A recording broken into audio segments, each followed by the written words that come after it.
କିଏ କୋଉଠି ରୁହେ? ପିଲାମାନେ ତମେ ସବୁ କୋଉଠି ରୁହ? ଘରେ। କୋଉଠି ରୁହନ୍ତି ଜାଣିଛ? ପଶୁ ପକ୍ଷୀ ମାନେ କୋଉଠି ରୁହନ୍ତି ମୁଁ ଆଜି ତମକୁ କହିବି ହେଲା। Lion and class. କ୍ଲାସ୍ କୋଉଠି ରୁହନ୍ତି? ଲାୟନ ମାନେ ସିଂହ। ସିଂହ ଆଉ ସିଂହ ଛୁଆ କୋଉଠି ରୁହନ୍ତି? ଡେନ୍। ଡେନ୍ ମାନେ ଗୁମ୍ଫାରେ। And class. ଗାଈ ଆଉ ବାଛୁରୀ ସେ କୋଉଠି ରୁହନ୍ତି? କାଉ ସେଡ୍। କାଉ ସେଡ୍ ମାନେ ଗୁହାଳରେ। ତମର ଗାଈ ସବୁ ଗୁହାଳରେ ରୁହେ ନା? ହାତୀ। ହାତୀ କୋଉଠି ରୁହେ? ଜଙ୍ଗଲରେ। ଏଇଟା କଣ? ଠେକୁଆ। ଠେକୁଆ କୋଉଠି ରୁହେ? ଜଙ୍ଗଲରେ। ଆଉ ଘରେ ବି ରଖନ୍ତି ଲୋକେ। ଘରେ ରଖନ୍ତି ନା? ଏଇଟା କଣ? କୁକୁର। କୁକୁର କୋଉଠି ରୁହେ? ଘରେ। ଘରେ ଆଉ କୋଉ ଜାଗାରେ? ଖୋଲା ଜାଗାରେ, ରୋଡରେ। ଗାଈ। ଗାଈ କୋଉଠି ରହେ? ଗାଈ ଗୁହାଳରେ ରହେ। ମାଙ୍କଡ କୋଉଠି ରହେ? ଗଛରେ। ମାଛ?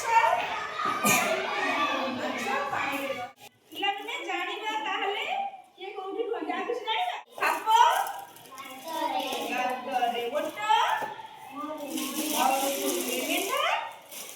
ମେଣ୍ଢା ଗୁହାଳରେ। ମେଣ୍ଢା ଘରେ ବି ରୁହେ। ମେଣ୍ଢା ଘର ଗୋଟେ ଥାଏ। ମେଣ୍ଢା ସେଇଠି ରୁହେ ହେଲା। ମଇଁଷି?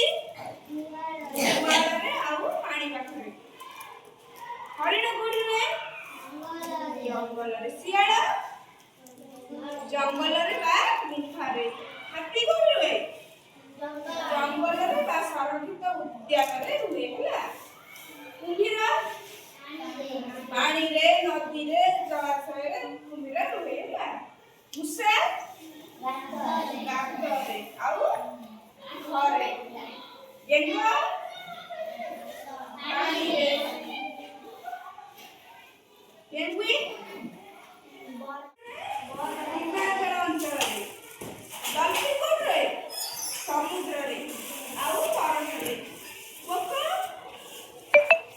ଗଛପତ୍ର ଓ ଗଛପତ୍ର ଭିତରେ ପୋକ ରହିନଥାଏ? ଗଛପତ୍ରରେ ବି କିଏ କେଉଁଠି?